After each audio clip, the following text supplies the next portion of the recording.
Assalamu alaikum wa rahmatullahi wa barakatuh. Mbabuzo kama Uganda mwenna mbalamusako era nga mbebaza buli omu wali abava masinzizo aba mikolo gyenjawulo naye ng'ennaku zino emikolo gisinga okubanga gikolebwa kwe kuba nti abantu buli omu aziika buli omu wali afiiriddwa family zonna zifiiriddwa naye ng'ekisinga obukulu kwe kuba nti nno abantu abasinga okuba nti bafa ennaku zino COVID-19 afuse COVID-19 era nga abantu bannenyongera okuba nga mbakuza bane twekuume twerinde kyadde weekiri mu ggwanga kitambula era nga abantu bangi bakidde zira kumwa abaana mubakuume nawo omukulu weekuume SOPs tuzigoberere tubenga twongera okubanga tugoberera amateeka gatuteereddwa kubanga tugagoberera tumekubira nga tugamba amateeka ga Museveni oba amateeka gaffe gatuyamba ngaffe abantu amateeka ga byabulamu siga President Museveni sigaani wabula ffenna kuba nti tweyina kubanga kyaba ekigenda mu maaso mu ggwanga si kyangu tali nkataga emanya ploya wa bodaboda aba pulida wa bodaboda era nga musaza ndina omukulu Tamale Mirundi omutabani w'omugenzi wana mino omukyala muli namatovu mama nkulamusaako era nga nsaba Mukama beere nga atukuumira totamba tambula beera wamu era ne muzeeyi ne tomukkiriza kuba nti ajja kukulambula ennaku zino kubanga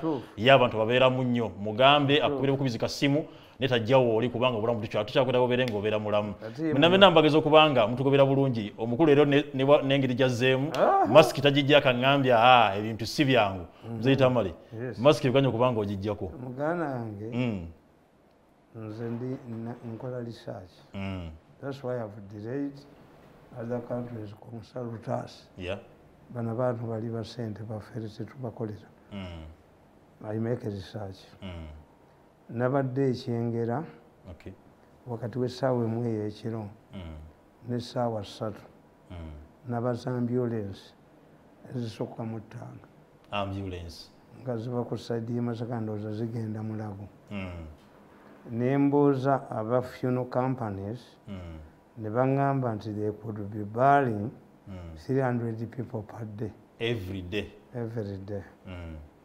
kakati eproblemu eriwo nti Abaganda enziku yabaluma nnyo enziku yabaluma oba bagijja mu lubiri enziku yakwata Muteesa n'aga nti nedda n'abalaka bakwateko baleme kulowooza nti nze kabaka ndi mutiitiizi bonna n'agibasiiga ng'omukazi ow'enziku mu lubiri banoonya munoonya yes kakati what happened lwaki yabatta bagituma obulwadde bw'abazira ekyokubiri nti bwe bagendanga mu ddwaliro mu kifo ky'okwogera nti enziku yebaluma ng'ayogera mutwe kubanga nga bo balowooza nti eddagala ly'abazungu bwe lituuka mu mubiri gw'omuntu litta buli bulwadde bwonna kakati ne bakuba empeka ez'omutwe ng'emmumbwa yaabwe emmumbwa ejjamu olubuto ate lulemezaamu emmumbwa ejjanjaba contradicting diseases zibanga 20 kagamba bo balowooza nti emmumbwa ayagala okugjamu olubuto ye yeetegeera nerujjamu ate ekigala ng'era emmumbwa yemu neyekijjamu kakati that's where the confusion was kakati the moment you fail to tell people the exact situation you end up killing more people to inform people nti waliwo embeera efaanana bweti it helps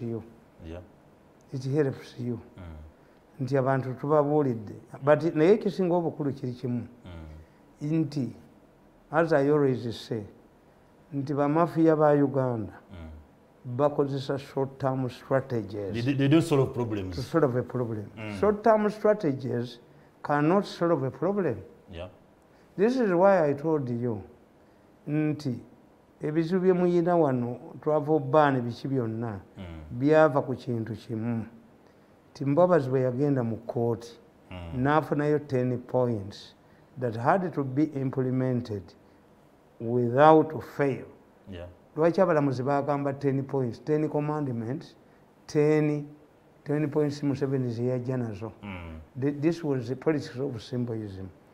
An election changed it to be an event, it became a process. Nti okuva lwe bawandiika nominations z'aba candidates okutuuka okulangirira avudde mu kulonda buli kisobyo ekikolebwawo kinalifying election.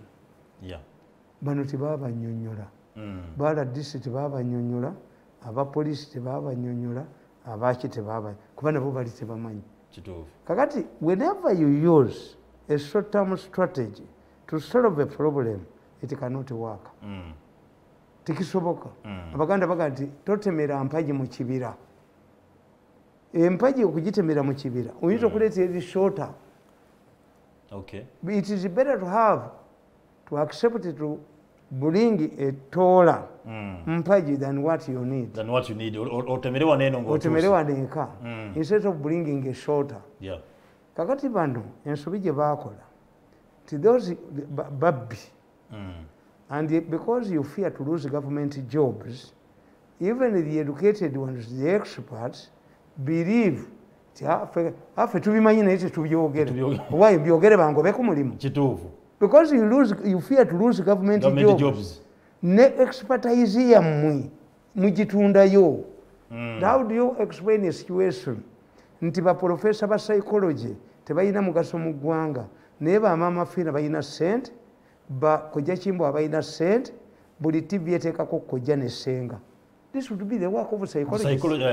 Professors, yeah. Yes, but because the psychologists, the professors have decided to sell their brain and head and knowledge, they have been replaced by who? Yes. Nabagamba nti when the Europeans came to Africa, they found out that the elders were doing a lot of work. Abataka. They were replaced by missionaries. Yeah. Yes. That's what Uganda says.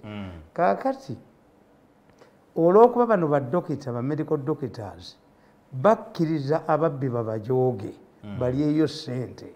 Why is it that in other countries academicians and professionals take an upper hand in decision making abawano tebakikola kutya kubakuba ku mirimu? Yes. Balagala nnyo emirimu gyabwe okusinga. Tebasobola kubeera bweru.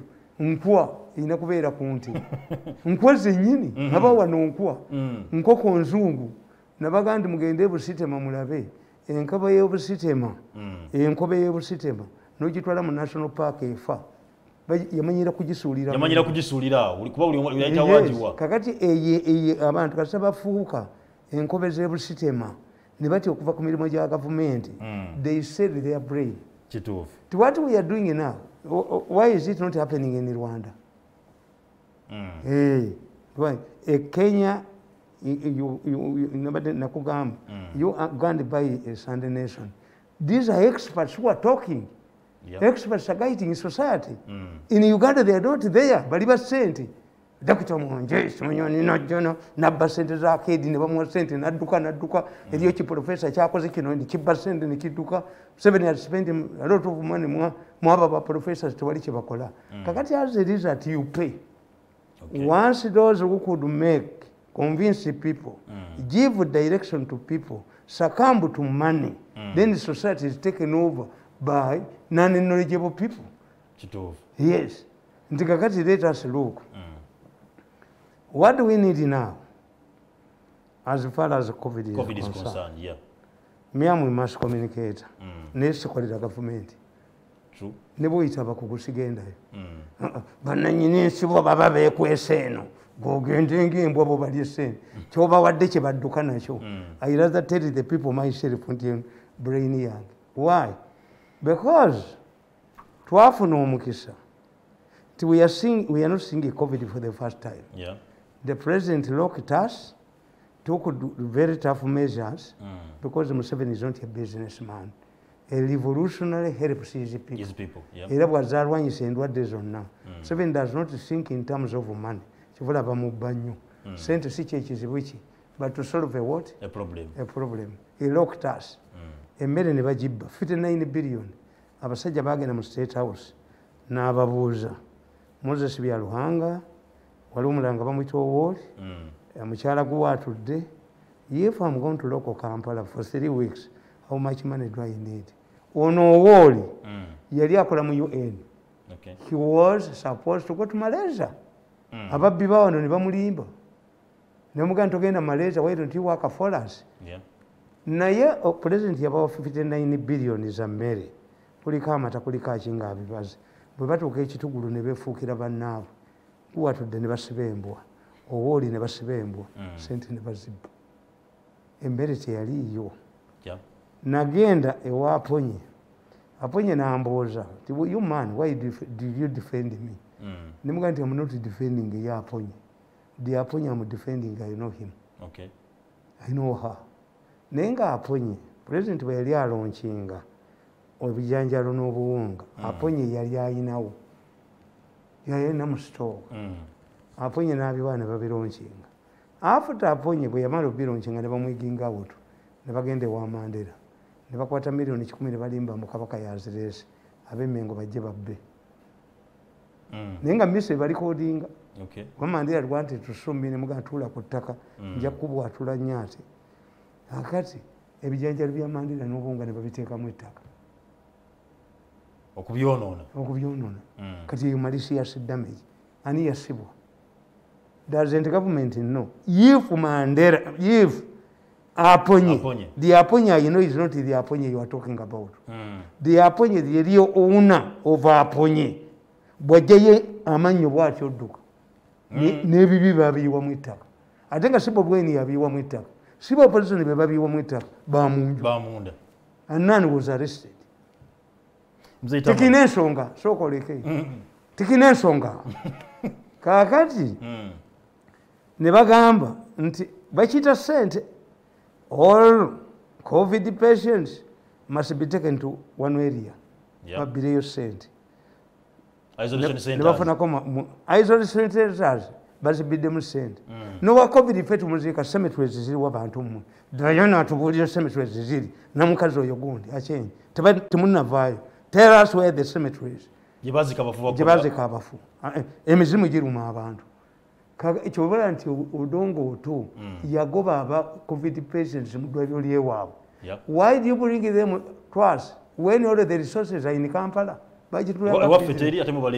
kakati today omukisa gwe tuyina nti we are reviewing when I study tusoma okustudinga speeches z'abakulembeze Museveni has avoided deliberately okwogera ku free masks abantu bajja kikkiriza ziri bazibba ez'amasomero n'eza public takiddamu very good tayinza kiddamu Museveni has not talked about free food tayinza kukiddamu nga tukuba mu ngalo nti experience tayinza kiddamu kakati we are narrowing ti emmere tayinza kiddamu total lockdown tagisobola abantu beeyiwa mu luguudo total lockdown yabaltesoboka beeyiwa mu luguudo anti nkubuulira nti kati ffe nga tutiikinga nti ejjogo ligenze libagwamu nawano ejjogo libaweddemu nawano obusuma bubaweddemu kakati netutuuka ku eyo levu no total lockdown no tuliko SOPs timukole emirimu gyammwe naye nga mubuzaavinga ki kakati awo kiri twakifunamu ekyasooka kye babbiramu tebakomyewo na bubbi kakati today what do you need as we speak today what you need is to government to concede biri tebikyadda ebya public bayorono masiki nkwagadde nnyo nti for me as a mass communicator I told you if you call them Museveni's directives it is intended to help Museveni you are provoking the opposition to fight it this is why you people nze wembasekererera nti who has put us where we are deceivers abasuma abali mu ministry abalowooza okubibbira mu tu Bobi Wine yewokubiri why Bobi Wine defied all COVID rules the election law was a merger between the Health Act and the old election law to come up with the scientific elections. Bobi Wine and his group defied it. Nga bagandi Museveni tayagala nkuŋŋaana kuba talina abantu. True. Yes, was rich. Kakati result yammwe. To defy, to flout COVID rules at the expense of politics, you are paying it back. Abantu bafa kati. Abantu bafa kati. Bamuze yashitugamba nti mujja kula ku mirambo. Yes. Katujiraba. Yes. Bobi Wine be bakola ebintu ebya opposition. But nobody is talking about them. Nimzi Tamale Bobi Wine ile yagana nokuba nti amalalo tegazimbibwa ICU zibera mu Uganda ye yabigana Bobi Wine. Kakati nenkugamba what do we do now is good. A state back is good. Museveni cannot go back to the earlier positions. Yeah. We are narrowing now. What should we say? Do now? What do you need? We need to go back. We have a parliament. We have a speaker. Ministers have been sworn in. We must review the Health Act. Okay. All of what the president is saying must be backed by law. Yes. If speaking in the public is illegal under the Act, what about moving without a mask? A mask. You need to put what the president has directed you, what I call Museveni's syrup, into law. Okay. Amend the Health Act, provide tough penalties. But today is negotiable because what Museveni says is not law. Yeah. You must back what the president says by law. That's one point. Okay. The parliament must sit immediately and review because abantu badabafanagana. Americans did not want to lose their liberties until the Twin Towers, until the terrorists hit embassy America. Nebakuba Twin Towers, nebakuba Pentagon, nebakuba war.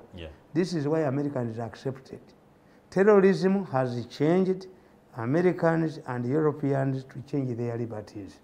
I've been telling you, nti omusajja eyaleeta amateeka kuli revolutionized terrorism law in UK is a blind minister called Blanket. Okay. Nabo ne babivaako ebyesaawa 48. Bush was forced to start to establish a detention ground, a prison in Eastern Europe, because whoever was brought to American land would enjoy American liberties. Kakati today, we must get tough laws. Okay. How do we get tough laws? How do we legalize, enforce Museveni's medicine, which I call Museveni's medicine, is by making it legal. Legal. All of this should not be negotiable. As we change the attitude, nti gwe lwaki balira kisinga waliwo atambula nga talina underwear taliyo. Yes, waliwo abeera tasobola kunaaba maaso.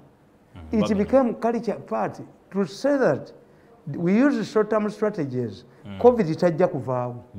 Is COVID, people are learning to coexist with it. Which means using short-term strategies cannot solve. You know, yes, chiri permanent. Yeah. It has come. Yes, chitujja kubeera nacho. So using short-term strategies will not work. 2, if we, after regulating, after enforcing, making it law, what do? Mandatory vaccination. Because in the earlier days, we did not have a vaccination.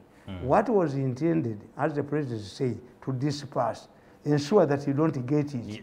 Today, as we are having the situation we're having now, things have improved. Why? There's a vaccination. Kakati vaccination, I saw the president I was watching talking about Kabuleta. Who knows Kabuleta? A man awinya mbigere by'omuntu.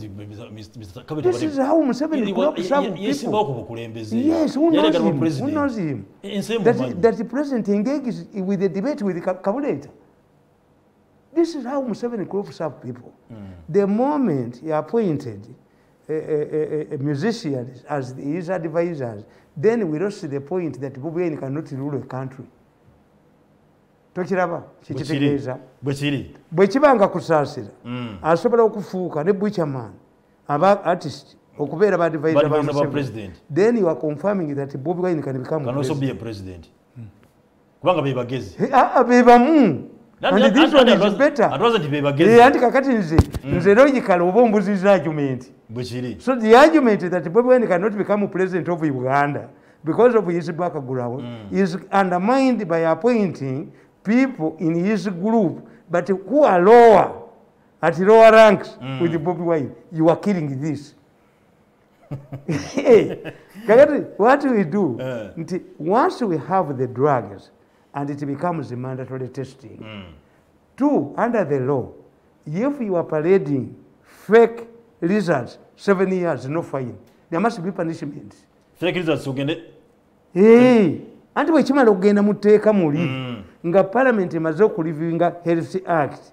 All whatever you do is provided by the law.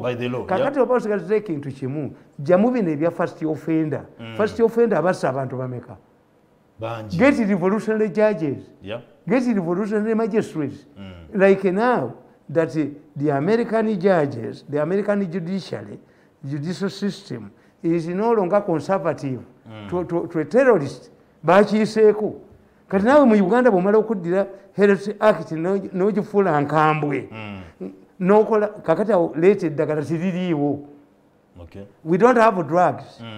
The drug is not there. Why? Nti era gavumenti eyalemwa edda era Museveni sente azaagaza mu health. Yes. Abaganda bakuga nti eddiba ly'engo terirera. Lyalirera lyalera nti omugenzi. N'emize Tamale. President Museveni yalonkinga ko drug awo omukazi n'atuula gutujja okanoonya ekkazi ne lituulaawo bweriti ne libba ssente simanyi advisor wa president agubajja ganoonya tuga documenting gajja kuyingira ebinnya by'emmese kubba ssente buli wamu wanale kasinika ebinnya agasuma bajja ganoonya ng'ekazi nga balinoonya nga lidduka ate bakuba ekifaananyi nga Museveni waali onoddukirawo waliwo ekiseera ekyekinnyanja okuva mu nnyanja gabbi mugaleke gabbi bajja gafunza bakafunza ki the drugs are not there. Hamu yaleese ekintu nali yesooka Hamu gye yasooka okutwala miliyoni 10 mu task force baali tebamwogedde nako Museveni yamwogerako naye nga n'abalukumi babataddemu ndowooza 10 baali bakiwubye kati bagala kyogerako bakaloola okulu kyali kifunye ebigere nga kitambudde. Hamu yavuddeyo n'agamba yaguze eddagala. I think it is not illegal. Ogula eddagala nti n'abantu bange naki kakati president would have taken an initiative okufuna abo abagagga. It should be a fund run by private people kuba ebibye babimubbiramu. Kakati tumanya let us liberalize as Museveni has always liberalized. We have private schools and public schools. We have students who pay themselves at the university and those are paid by government. Tetubeerangako na one-way traffic. Kati n'eddagala lirina okukkirizibwa. Let hospitals, private hospitals bring drugs zibeera available. Kubanga ne bonoliisa waliyo kimanyi k'amayinja kaabaleebe nze nsekerera naye abasajja oba singa tebaasoma baaliwumbye emmindu. Look what a man like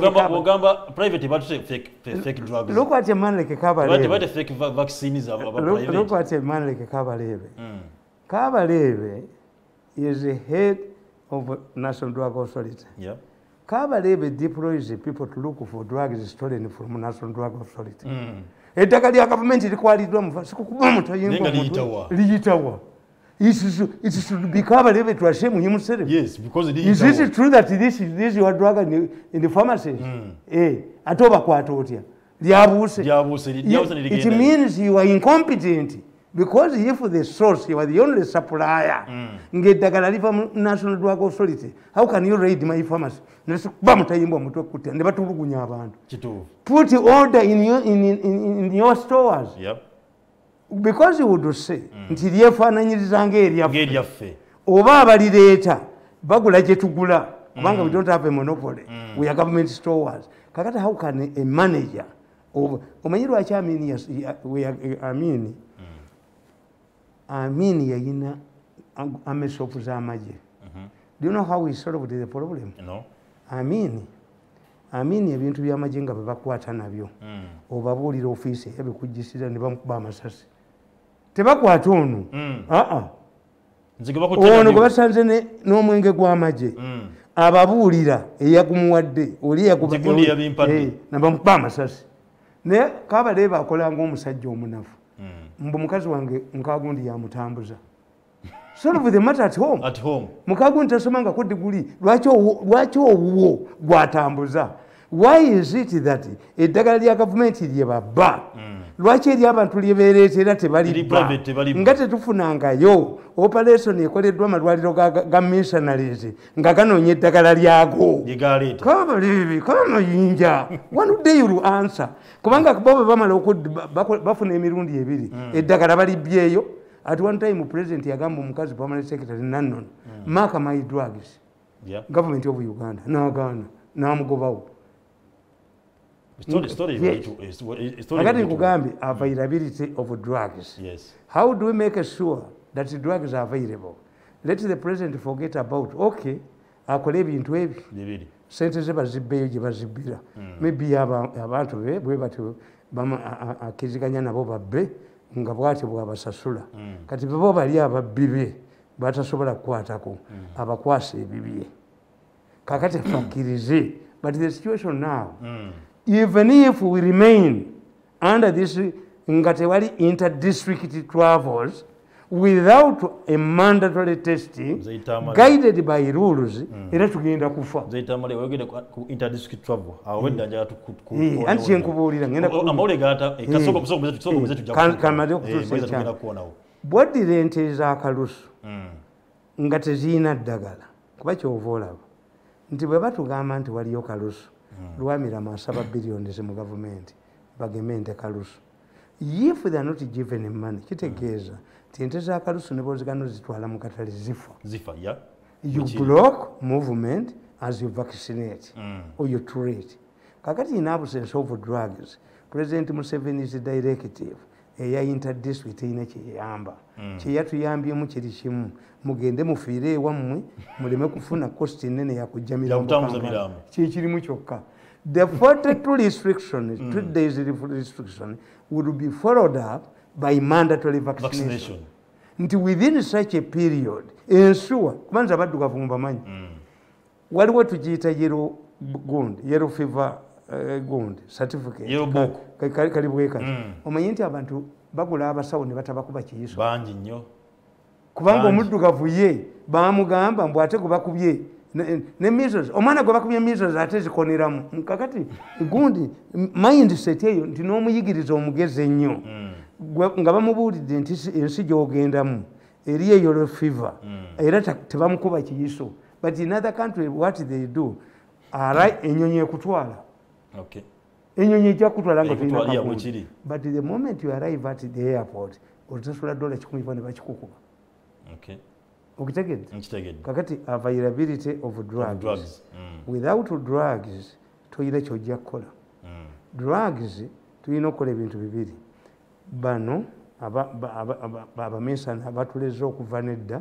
wadde balina problems zaabwe naye mubawe eddagala mubakkirize balireete baleete eddagala mugambe nti ekikagundi kyetukkiriza ekirungi babagemako ddammwe mumanyi experience kakati mube bagema edda nze nti nina abaana bange nti nkyusa kabina ne bakuba me who has survived poison 7 times who has survived the assassination oli mukunga abantu bakirizibwa okubagema ate gomanyi siri mugeme nina kiriniki ewange nina buli kintu kubanga nze nkimanyi abaganda bagaa nti akawulu kagezi kaleka keyalidde yes kati nze nsomesa with a purpose baloya webali badokita webali abasoma social sciences webali n'omulogo n'omulogo tagenda kusoma yajja okukuuma ebintu byange yetalowoolezamu byamateeka byammwe kugamba nti you see the moment you liberalize as the president has been liberalizing public education private education ebyo ne mu ddagala bwekisaana solve the current impasse two the harm fund eyamba abanaku yes naye kakati mumulinga abagamba muddidde embaga oba olumba okutali mmere muganye ne woteri z'okukyalo okukola. Yes, you don't have drugs. You don't have drugs, and I know government bureaucracy. Kakati, what does it mean? Tinabali esobodde okwesasulira. Naweddemu nnyamba nga president ku speech yagamba nti agenda kukolayo order ya drugs endala emitwalo 3. Just emitwalo 3. As the people die, and I know the bureaucracy. Just emitwalo 3 kuli abantu obukaddaana. Kankubuulire. President Museveni baali bakwesa essukaali. Nze nali nva ku board. I have businesses outside Uganda. Nave Mutukula nensangawo loola 50 eza ssukaali naye nga ssukaali wano alinnya atuuse ku mutwalo ate mwali mu kisiibo ne bavuma Museveni yagamba buli alina ssukaali amuleete. In 3 days kilo ya ssukaali yali emaze okuva ku siringi 9 ngeri ku 10. Why? Baali bamukwese holding. The moment he allowed everybody, kakati eddagala temugaa teririiyo. Eddagala nkugambye nti amalwaliro ag'ebbeeyi agaabwe. K'ogamba olwaliro nti alina eddagala alireete. Provided kubanga ne bw'otaddamu bureaucracy gwe bali kubyayogere we baali mukubidde. If it is fake, under the revised Health Act, anybody who subjects a Ugandan to fake drugs 10 years in prison. I was talking to somebody in Mugamba. Nti Kenya waliyo etteeka. Abazungu be baalireeta. Okunyigaanyiga omukazi okumumolestinga kabina myaka 25. Kati lyali to help European women against molestation by blacks. Kakati Kenya batawutusi. Bano abakola mu paaka bagenda batigaatiga abakazi n'abatisisita babatigaatiga naki.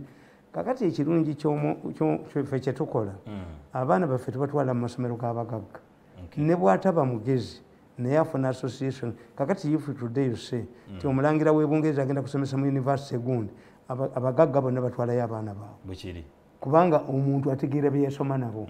Abantu bosembayo okusoma nabo be babe naawe b'okozesa ng'ofunye. Kakati omwana oyo yajja n'abulya mukwano gwe muwala wa minisita. Tetuyita mu paaka ffe batambula mu public gundi agasajja katusonyiwaza gatutigaatiga gakola gatya. Abakazi bali nnyo basyalinga nnyo. That's why women representatives have delivered the youth representative are bogus and fake. That is a misnomer. There is no youth representative. Yes, abakazi bakoledde nnyo bannaabwe. Why? Even a rich woman can be battered by a spouse. They have they share labor pains. Nabagamba nti bakola gonde kalifomu mu njaga queen azalenga tawulira. So even a queen can suffer labor pains. Is a woman. They go into their menstrual period. So they share. Kati omukazi yawuliriza abaana bano kye boogera n'abawa detectives abali mu leeya. Baakwata abayaaye nga babakuba obubina ne babatwala mu kkooti. Babasalira ekibozo emyaka 25. Anti lyetteeka eriri okutigaatiga mukazi. Waliwo atigaatiga mukazi e Kenya. Gwe kwata yo nga muggyemu corruption wammwe. Okwata dokita omwe yakuba omulwadde ekiyiso ekifu myaka 10 no fine. Tewali abiddamu bikola. Tewali addamu bikola. But in Africa, a law is like a cobweb. It only touches small insects. In Europe and America, highly developed countries, a law is a bright kid. It doesn't know its owner, its parents. Umbaka parliament wabako leteka yejamu. No, ligenda kwa applying everywhere. Kakati those byemugamba nti bajja bakubedagala efubi will be solved by that law in the revised Health Act. Allow eddagala lijje abalina ssente baligule. Kakati president ababbi bajja mugamba nti you are creating two societies, one for poor and the rich people. Museveni is known as a president of peasants. Najjawo n'academic gundi papers kubeera C5 baani kakati gwalabyewo kawo gwe basibye mu kkomera. Kawo tebayinza musiba mu kkomera. Kawo alina masters naye chairman wa 5 atasoma amufuga ati. Amufuga ati. Teri kawo ali mu kkomera. Is a master's degree man. Supervised by ki? eyasoma ejjuzu eyasoma omugigi very good populism nga tubaleka we tell them bala disi nabo bebamu balinga ono chairman wa fayo akawo bonna abakuba bala disi abalina masters bali bamu kawo ye bonna abakuba bonna n'abateeka bamuteeka mu bikojo kyobula kawo tasibwa kakati what we should do nti president bw'amala okujjamu eri fund ya ham supported by the president abazungu meya edda meya yabanga mugagga mu kibuga era nga n'amasannyalaze g'ekibuga meya lord meya basajja bagagga tebyalimu bintu byakulonda bagagga bamuno mpanga bamwitangani bamwitanga walusimbi garage walusimbi yali asomye olusimbi balanga bali mu Rotary Club ne balanga nti Kennedy afudde kati yali akimanyi nti buli muzungu lwamala okwogera bakuba mu ngalo n'akuba mu ngalo banne yalaba bakaaba nga okoze eki ate babisekkedde bandondanga bagagga very rich fellows kakati eyo ensawo ya ham ne banne nga Museveni ataddeka abagagga bajja giteeka mu ssente anti amugamba mutabani we amugamba kubanga onoonya omuntu ali credible ti omusajja luli yabasooka obaleti ya miliyoni 10 kakati ya miliyoni 5.3 tewali amukase initiative the Rotarians can even come in mu Uganda abantu bali willing ocontributing provide naye kakati tudde singa Museveni tumubuuza timuzeeyi emmotoka zino ze baakulaganga kalola tubuulire emmotoka ezo ziko namba z'aba private ozagenda mu malwaliro ki n'obuwumbi bwa ssente buli luddawa kakati ebyo bye bimalamu abantu ki amaanyi wano bwe baali bakajja mu buyinza baateekawo Luweero Trust Fund ne bagikwasa Kisekka n'Abu Mayanja ensawo eya Kisekka at that time 86-87 yakuŋŋanya miliyoni za $5 what is in Luweero Kisekka yagaa nti even bamusuuta olwo n'erinnya ne balikyusa Luweero triangle does not mean Luweero all of the devastated areas of Uganda qualify to be Luweero sente ne bazinyaga abantu baagaana okugenda ku mukolo gwa pulezidenti e Kasana lwansonga ezo Nadduli n'amubuulira nti abantu baganya okujja ku mukolo gwo ssebo abantu sente z'e Luweero zibaluma Museveni said I will go, when he humbles himself, I will go and tell the Prime Minister, Kisekka, to come and explain this fund. Kisekka na yeye ita press conference mu Kampala. I'm all son of an from Luweero. I lost my things. Nzetamani katuze ku nsonga gyeyogeddeko nze nkuteko nnyo eya hamu okuba nti bateekawo funding eyo. The people like you, Nzetamani your information. No, sorry, isigani toli mugagga, but your information in this country. Whatever initiative eno giringa. Nti Museveni ajja gamba nti abanaku bange. That's one. Takomyawo bano. Two, nze nenkugamba. Nti ng'abagagga bamaze okwegulira. Bannayuganda tebagala bya bwereere. Who has told if Museveni had not convinced the people that they will get free food, gundi, masks and food, mmere yajja. Bannayuganda bayise mu buzibu bw'amaanyi. Era abantu bagyegulira emmere. Kambabuulire. Mwalabako abalumbi akatale k'emmere. Tewali n'odde n'omu. Wadde yamenye edduuka nti ayagala mmere. Yes. Mwalabako bannayuganda mu lockdown abaagira emmere. In fact Mukambabuulire ne baligambye abantu nti musasule rent baali gisasule naye bano bakibateekamu abantu mbabanja rent abantu why no leave it for these people to negotiate with themselves. Ugandans have lived wano nabagamba nti mu Kampala twakolanga okuva ku ssaawa 5 ne tuvaamu 7 bayingidde families were maintained here. Twazitanga empunzi abadduka mu Luweero nawe ya accommodated. So we are not going through problems for the first time. Ugandans have gone through problems. They are used to problems. If they are not intervening, kati le gamba nti abaavu ba Museveni abantu be bakiza Museveni can be catered by two methods. The harm solution where abagagga can come and contribute money. Even Museveni can go and contribute money. Ensawo eyo kuba nabagamba nti mwe mutamanya abasajja bano babbi bagezi. The Kalolo Fund cannot be subjected to audit by the Auditor General. Any money that went into the Kalolo Fund was Museveni's initiative. It was for Museveni. An auditor general cannot audit money that has not gone through parliament. But we Museveni. This money under Kalolo could not be audited by the auditor general. We But this is Museveni's initiative. Even parliamentarians would donate their money as a donation. The only money that can be audited by the auditor general is money that has come from parliament. From parliament. Awo ne bayitawo nabategeera ne bayitawo nembaga nti n'akawunti eyo Kalolo yali yagisainika nko yekana muntu nga balinga babiri. Naye wanudde should be audited. Badduka olaba bayingira ebinnya by'emmesi mwetegekera mawulu. Kakati zegamba nti the peasant problem Museveni tayinza kukkiriza kintu nga bapeasant be tebakirimu. Yes. Kakati fandi ya hamu yifu ya Greece ne bagagga banne ne bamanya ensawo eyo nti yakuyamba banaku. We can buy drugs, we can receive applications, areas ziri devastated, tebajja kuteekebwako pressure, tebanoonya bululu.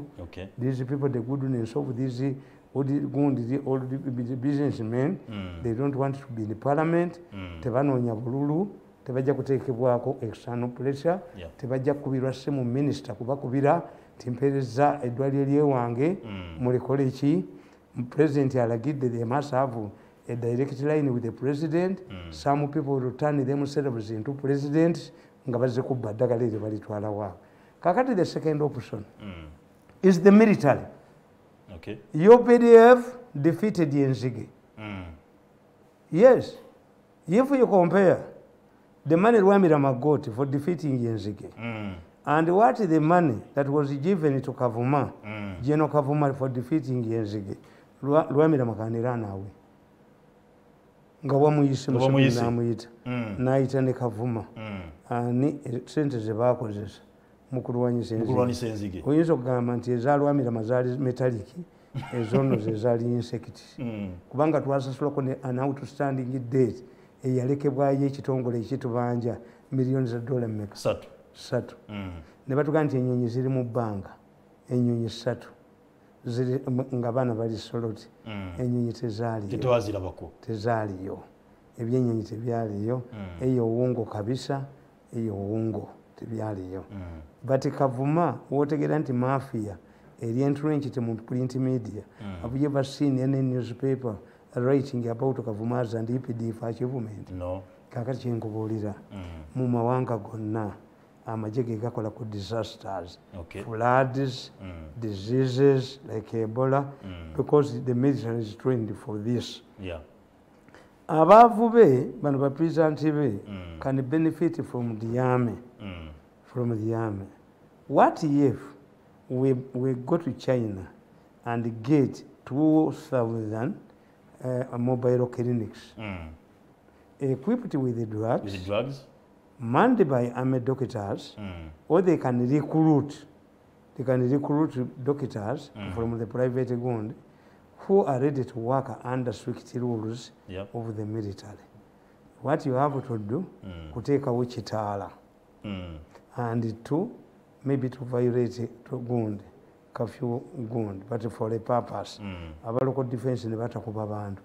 If they get to Ngabakola gundi biri, abamaje, egombolola tulina 8 nga tufunye ebimotoka 10,000 buli gombola nefuna ebimotoka 2 olowooza abamaje beetagisa sente meka mu tenti zaabwe okuyamba abanaku ba Museveni okubagema. Yes. Why do we help Somalis? Why do we help people in Equatorial Guinea? Why do we help people in Congo? Ngabafe bali wano. Ekitegeeza UPDF, instead of getting a diva lyengo liddemulirere nga lyalera omugenzi, Ministry of Health diva lyango lyalera omugenzi teriddamu kulera, muzeeyi tolikkiriza kuddamu kulera. Ate kati ekirungi ekiriwo, nze Museveni yansanyudde, Diana oyo n'oyo omukazi akyeyi batulugunyiza nnyo nabbanja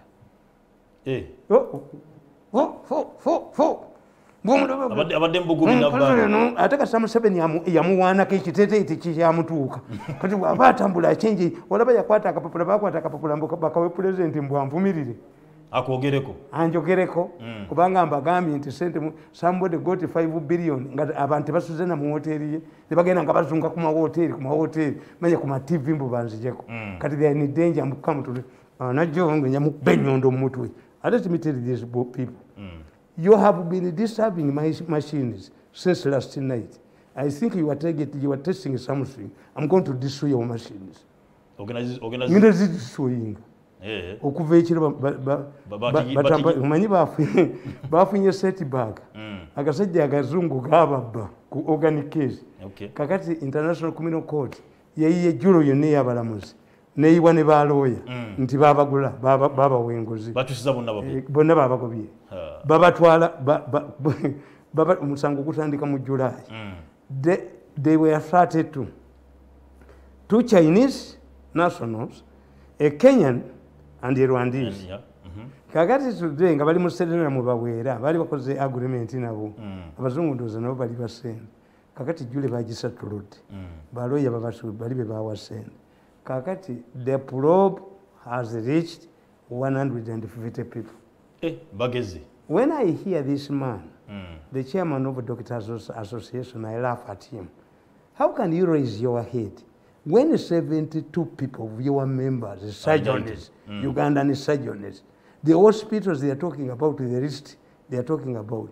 That's why I told you, Timulete Chubani doctors, if this information of Ugandan hospitals being used, nalabyenebu doctor obusiru bu professor bwabadde mu monitor, do you support organ transplant? You are stupid. Kati obubona n'entwe zaabwe babuwadde ssente bu professor bwe butalina magezi UN ebayina kakati bali kutesinga byuma byange bagamba omanyi baleeta abachina ne batunulya bwe ne baleeta abachina ne baleeta abayisraeli ne baleeta ono technology wa waggulu nnyo kasita muddamu okutawanya ebyuma byammwe wenviiridde kanga balina meeting ku Serena. Yes, they have been last night they had a meeting. Today by the time I left home they were having a meeting. Leave my machines alone. Okay. Tamale. Kakati okitegedde kiki egambye jatumalize COVID. Nti COVID Museveni's peasants can be catered for, provided the drugs are here. The military can help the peasants. Okay. You can even have if it is specifically Bannayuganda bantu balamu nnyo oluwombo lw'enkoko ne luva mu kibbo kyabako ne lugwa baluzaamu kubanga oluwombo lw'enkoko lwabaki lwamuko baluzaamu abantu. Kakati these peasants have two. Museveni can help his peasants in two ways. The harm proposal fund, if it is properly utilized. Two, soldiers. Muyinza n'ogamba abeerosi nti mutulonderemu abagagga nti gwe Mirundi tosaana kuyimirira wano eno emmere yabaki gwe Mirundi oli wampombo. Yes, kakati kijja kutuyamba nti eddagala lijja kujja libeerewo for the two groups. The government will not have this burden. Kuba kakati oleta kusanga tulina cuts tulina ebintu bingi. This is not an election year. An election year in political science is a serious period. This is when governments kneel before their people. After the election year, you can afford to tell the people the facts. The facts, yes. Instead of dying okufanga ebinyomo, let us liberalize. Ekyokubiri, nze mu Uganda mbeewuunya. Ntuule wange ne ngamba abaana bange ti wayini danger. You were in danger okubeera mu ggwanga erifaanana bwe riti. Let me tell you, Abaganda bakugamba nti ekyennyanja kibeera mu nnyanja ne kiwunya. Abaganda ne bakugamba nti epapayira amazzi tegaaza kyago ekitoogo okulayo kikuule ng'ate abantu bonna bayimiridde ku mazzi naye amazzi agaakyo ekitoogo would be a very powerful tree because it stays in the water. Yes. Kakati you look at this Uganda has interesting, amazing things. One, the factory that produces HIV alleviating drugs is found in Uganda, in East, Central, and Southern Africa. Yeah. Quality chemicals. Yeah. Have you ever seen the Minister of Health going there to inspect it? Have you ever seen the Department Secretary of Health going there? Have you ever seen, if you ask Uganda, that all the time you have been a Prime Minister, has ever visited there? Even the Speaker. Because we don't need to argue much. We just look at the photos. The group photos will show us. Now, whoever comes here, but President bonna abajja wano, President abatwalayo. Ekkolero erikola eddagala mu East ne Central Africa eriweweeza ku siriimu liri mu Uganda. But because our people baagala livudde bweru, lino tebali highlighting. In fact, at one time, bali baagala declosing. It required the intervention of the President. Okay. Kakati kankubuulira. You are talking about shortage of oxygen. Omanyi nti mu Uganda mulimu company ekola oxygen. Oxygas. If we ask today that omukyalo oyo ayagala ennyo bamuwe ssente, oyo kasita Museveni yamuwaanako, this girl, I saw this girl in Irangu, oyo n'akanga bona, but buli mufere yenna namuyi, nze buli Museveni gwawaana abafere bamuyina mbatula mubatule, Nakalema mubatula, Musisi namubatula, buli gwe bawaana abafere mbatundulamu, nze atatya kufa, babukubi ajja kumbuuza, why are you attacking that person? No, he's doing this. Ate akyangoba ki? Nze bangobawa. Can you strip a person naked twice? No.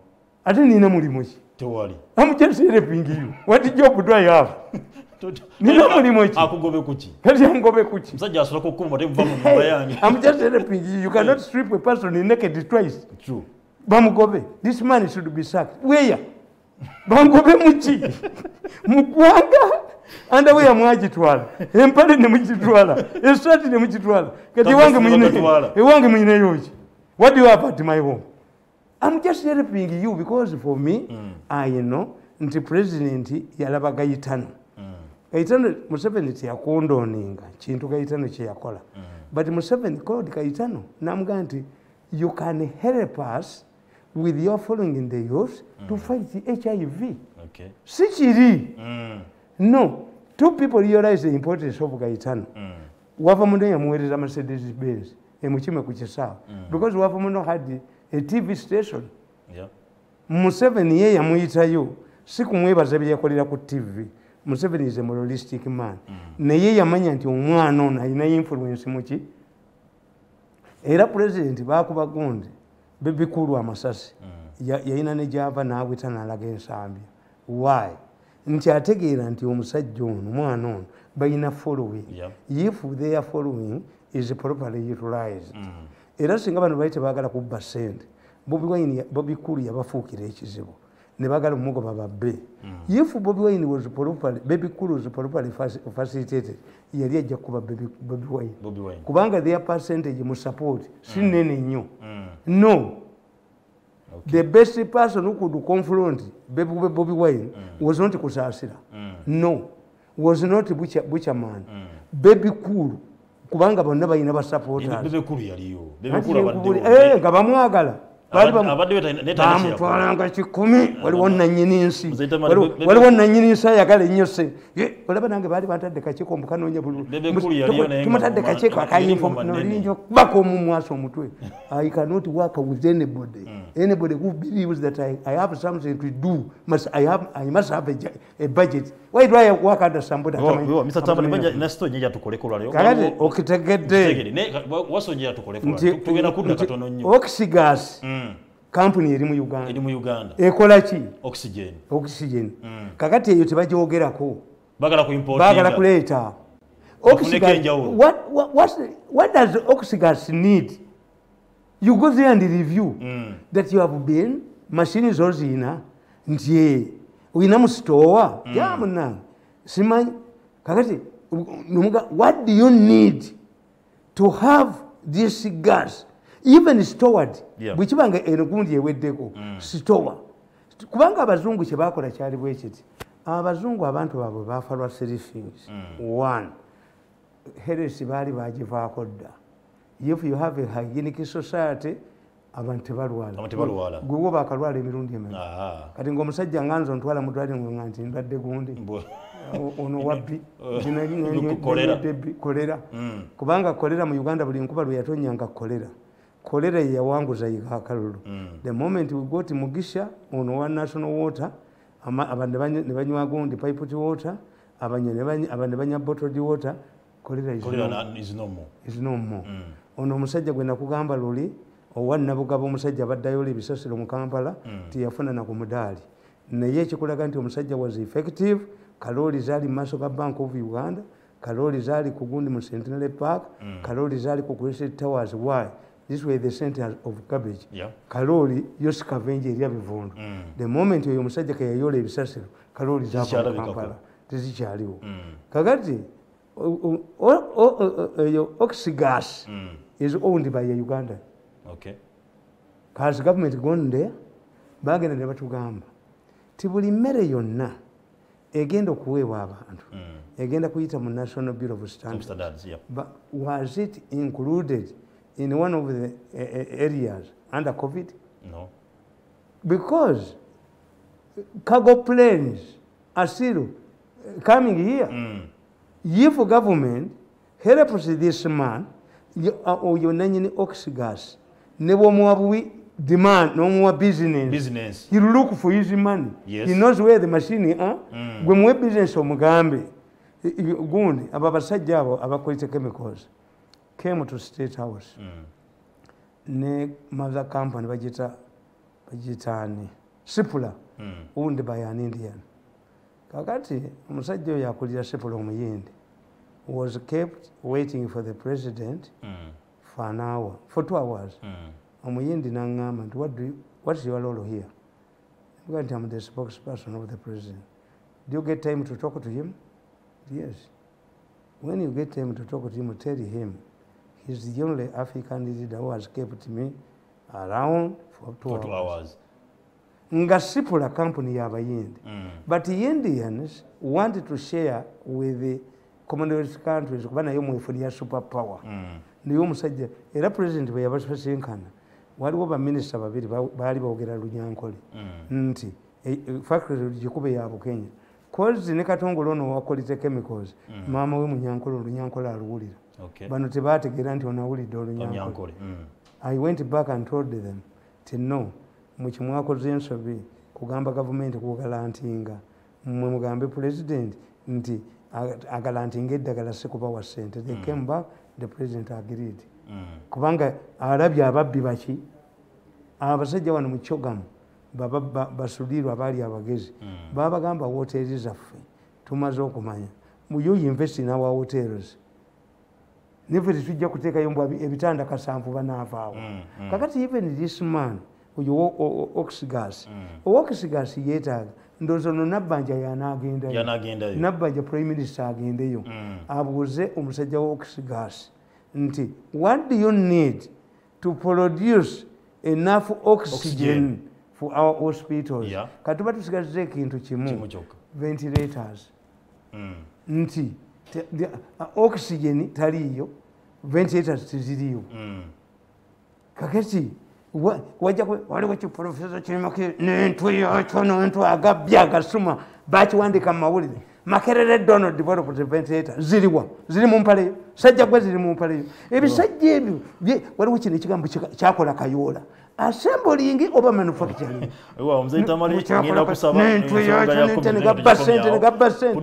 role is going to be inciting the people bw'olya sente za gavumenti mbu Kayola Makerere Donald developed this. If he is not there, I will be inciting the population sente mu system kubanga mulowozesa abantu byemukola abantu abaali mu lyato lya MV Tempura agamba nti yasse mu kusawa 2 ez'ekiro ng'emutegeeza nga we waliwo abantu abagudde mazzi mu bitundu by'ekawuku eggaba ekyamuwaliriza okufuluma ewuwe n'ekigendererwa eky'okutaasa abantu bano. Netutegeezebwa nti waliwo abaana bagudde mu mazzi zabadde essaawa nga 2 kitundu mu kuva mu nnyumba kuba kafu yadde atandise naye olwakusonga nti tulina kaadi zetulina zitulaga abasirikale so nenva mu nyumba nentambula nga nzira ku kyekawuku oba biseera ebiboda wabali tewali so mu process yo natuseewo late ssaawa nga ssaawa 3. Aziz atutegezezza nga mu kugenda we yasangidde aba LDU nga bakola ejjaabwe wabula yagezezzaako okubannyonnyola nga buteerere okukkakkana nga bamuligisse emizibu ekyamuviiriddeko n'omukono gw'okumenyeka nga nawankubadde yabalaze ebiwandiiko ebyabadde bimwogerako kino tekyalemesezza ba LDU kumukuba mizibu. Nensanga aba LDU mu kkubo ne bambuuza olagawa ne mbagamba waliwo bantu bagudde mu mazzi ku sayidi y'ekawuku waliwo akazinga kali awo kumpi ku sayidi y'ekawuku abaana mwe bagudde babadde bavubi akatimba kaabakutte we baŋŋambye kati ne mbannyonnyola aba LDU nti ngenda kutaasa abantu ne baŋŋamba obudde bwa kaafiyu butuuse ne mbagamba akaadi yange yiino ne njibalaga kaali ne mbagamba ngenda kutaasa abantu ko omu wa LDU n'agamba oyo alimba kwe kunsembera nankuba oli ne mubuuza tonkuba oli nkoze eki kwe kutandika okunsamba ne bankuba emiggo babadde banywa ne walagi namana balabe n'obukipa bwa Uganda walagi ne bankuba emiggo yonna eno kati mukubeetaasaako omu nankuba omuggo nankutula omukono guno. Ono agamba nti abantu bano bamututteko ebintu byabadde alina omu abadde essimu waleti wamu ne kaadi ze zimwogerako. Baatutte essimu baatutte ne waleti yange kuba waleti namaze okumulaga kaadi nenjizaamu namana ngamba mpa ndabe kaadi eyo kwe kugula byenga waleti yange n'essimu kubona mugambye leka nkubire ono yanaakunnyonnyola kwe kunzijako essimu. Aziz agamba nti yagezezzaako okugenda mu ddwaliro okufuna obujjanjabi ng'embeera tewoomya nnakabululu wabula mu ddwaliro gye yasookedde tebaamukozeeko olw'obutaba na nsimbi ne yeeyongerayo okutuusa mu ddwaliro ly'Ensambya gye yafunye obujjanjabi. Eddwaliro lye nasooseemu nga nakafuna akabenje kano liri sayidi eggaba bangobye nga siyina ssente lisitajja kwasanguza mannya liri ggaba ne bankubeyo mpiso ya tatanansi kwera eddwaliro leero nenkera ku makya nengenda ku ddwaliro lino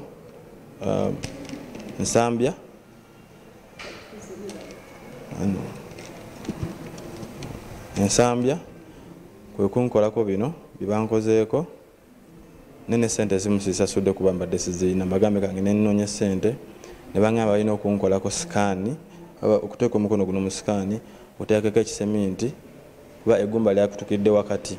Era wano wasinzidde nasaba gavumenti okubaako n'enteekateeka ennambulukufu ng'amateeka amakakali kuba LDU kuba aba LDU mu byalo eby'enjawulo okwetooloola eggwanga bamenya amateeka mu ngeri etali nnambulukufu ekintu ekimuwalirizza okusaba gavumenti eteeka amannya ku yunifoomu zaabwe kibasobozese okumanya abantu ababatuusaako obulabe nga beerimbika mu bitongole bya gavumenti. Nagezezza kugenda ku poliisi emu nababuuza nti bana baliwo abankubye ba LDU baŋŋambye tebabamanyi enamba zaabwe ku baaji kugundi ku uniform zaabwe amanya gaabwe tegaliiko tekuliiko namba yaabwe nti ojja kukwata enamba ogende wagundi mugambe nti ABCD ono yeyankuye oba okitegeera kati simanyi butya gavumenti begenda tuyamba kubanga ani ali safe mu Uganda.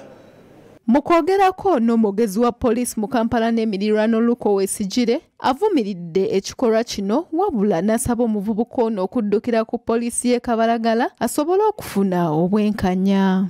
Tukubiriza omuntu oyo atuteekebwako ekikolwa ekyokuyobola eddembere ajje ku poliisi tuwulire abasirikale abo beetandi tujja kuba tukwatagana ne bakama baabo kuva mu magye basobole okuba nti no baba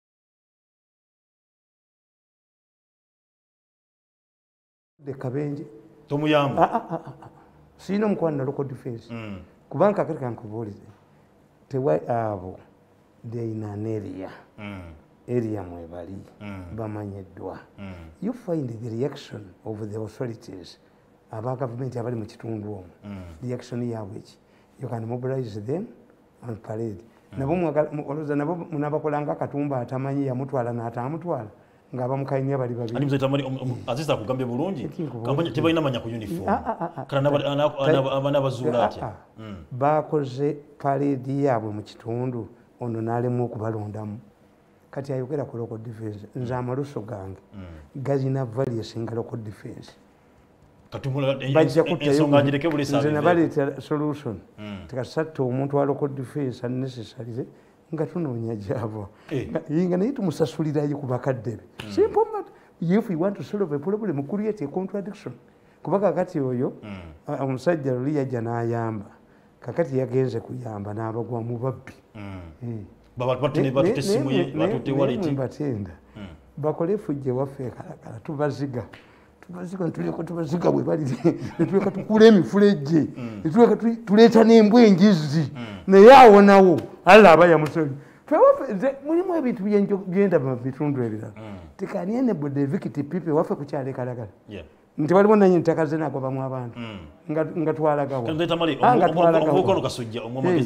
ayinza kubanga yambibwa atya nti era kakati alina kuyambibwa abantu kubanga kakati bagenda mumalamu omutima ogwaki oguyamba kuba omulimu gwekuyamba badagenda kugula abantu mu mazzi n'obutwa nabwo ne bubula n'obutwa nabwo ate balyawa abo abatigomya abantu banywa nnyo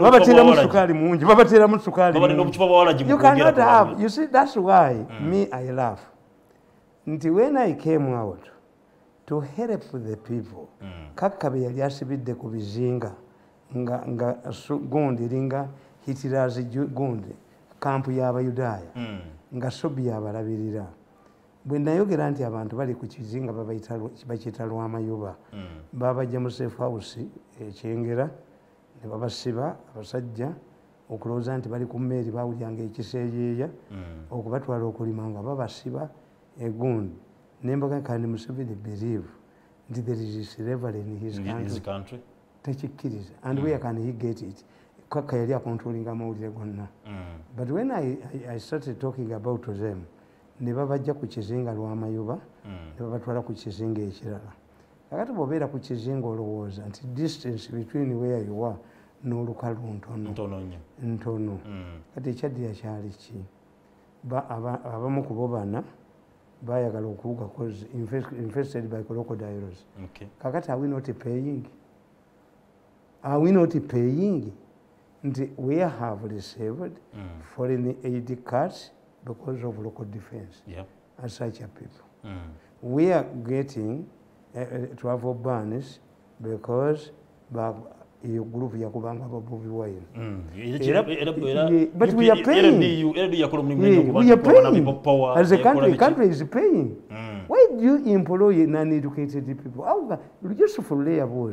How can we trust a man who never went to school with a gun? Omanyisa wale mtu ebyennuma mukwano gwa President Museveni yavudde nayogera naye mu kwogera kenalaga nti yabulimuze security ye nti agibulemingera gisaako ensonga zonna ez'okukwata akalukali kali violent security yabikola n'ebintu bino nga bigenda mu maaso nga batu ayogerako kikolebwawo ate n'omukisa tebabyogerako kati ojja kulaba omwogezi okwogerwako nenga tebisolvingiwa oba omwogezi wa local defense yawasa muwala bwani abantu bagana okugenda nga y'omukuziika naki kuba yajustifyinga bujustifyinzi yes oyo ayogera simayo owesigire is telling you takugamba nga let us investigate ensefugirwa ku hope bavumira buvumirizi just nga bikoma we condemn and get what and you take a responsibility whoever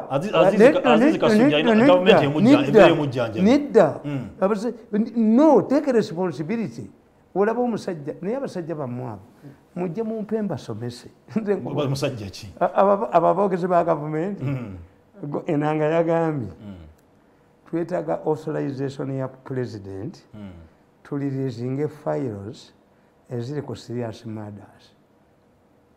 Does he know what he's talking about?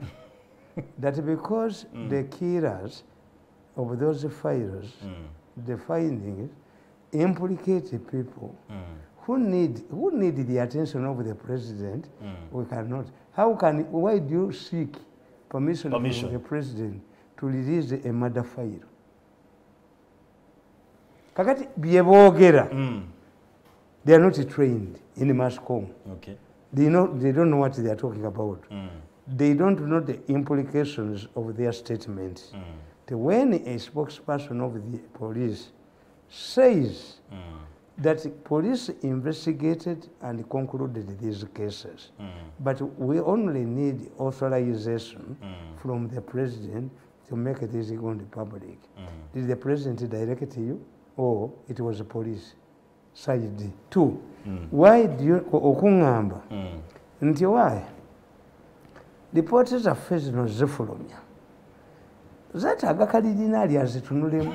Kiba kitegeeza nti singa tuzifulumyanga bwe ziri kereziya yandiswala enanga kyayogera. Sigenda kubanga nsukka kubanga mbebaza mwena wali watukubya no Quest TV program. Maybe a serious case. Anybody who commands the local defense bajja kubayo omuntu abantu bakwate enkoni naye waloko defense aliwonawo mujjako kubaga bagweko basajjamu simu musinga abajasi bami simu musinga abajasi bobuti simu musinga special mujja kubayo abaana bamwe ne bakitamu ne banyamu basasula mulitegeera nti obutasoma bwamu temujja kusobola kubwanga naye tuvumire ebikola bino ebibadde bikolebwa ebyakodde aba LD nemukuba omuntu agenda kubanga ali mwagamba nga mbw abakyoli. The boy speaks the language you are speaking. Yes. Akubulidde nti abantu bagudde ate gwe n'obwongo tobuyina kisajja gwe. Era nga nsaba government n'obwongo obujjayo abavubi tobulina. You lack the brain and you are preventing those who go to hell further. Nakola n'engalabi ye n'emmundu ye n'eyunifomu ye n'egamubuutu si. Bajja